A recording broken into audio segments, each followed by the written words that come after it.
Have you ever wondered what it would be like to just be walking in the forest trying to find your grandmother's house, and then suddenly a wolf comes out and scares you, so you run all the way to your grandmother's house, and then she's eaten by the wolf? Well, this is the story of Little Red Riding Hood, and that happens exactly. There was a little village right on the edge of the woods, and in that little village lived a little girl. She was loved by everyone she knew, by the baker, her mother, and especially her grandmother. Her grandmother would do anything for her. So one day she got a velvet cloth that was red, and she sewed together a riding hood. Oh my goodness, the little girl loved this so much. She wore it everywhere she went, through the market, in her house, and even to bed. She wouldn't wear anything else. So they called her Little Red Riding Hood. But one day her beloved grandmother got sick. Little Red, her mother said, would you please take these baked goods and this medicine to your grandmother? Yes, mother, she replied, and took the basket and was ready to go. But she said, please stay on the path, Little Red. Please make sure you don't talk to any strangers. Yes, mother, she said, and she was on her way. She walked through the forest just a little bit further from her house. But then she felt like someone was watching her. She turned around, but she didn't see anything. The shadows felt like they were watching her.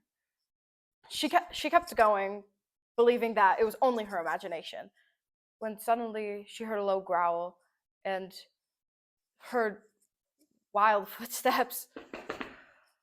And suddenly the shadows got bigger and bigger and bigger, when suddenly she saw a wolf coming out, growling with his teeth bared. What's in the basket? He asked. I'm not supposed to talk to strangers, she replied. And he asked once again, more fiercely, what's in the basket?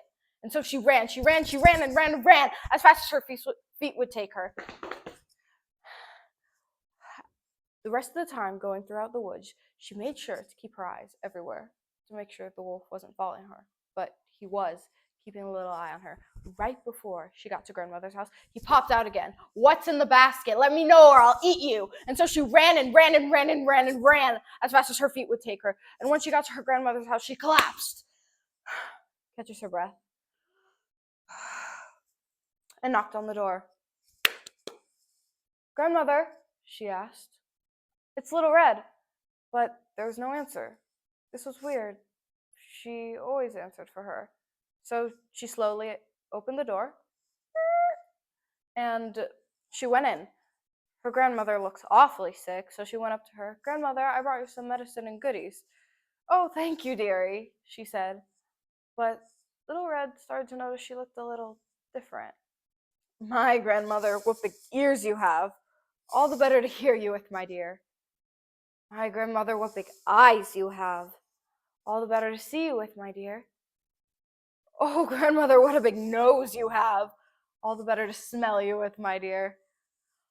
Oh, grandma, what big teeth you have. All the better to eat you with. And grandma lunged at her, but it wasn't grandma at all. It was the wolf dressed up as her grandma. So she ran.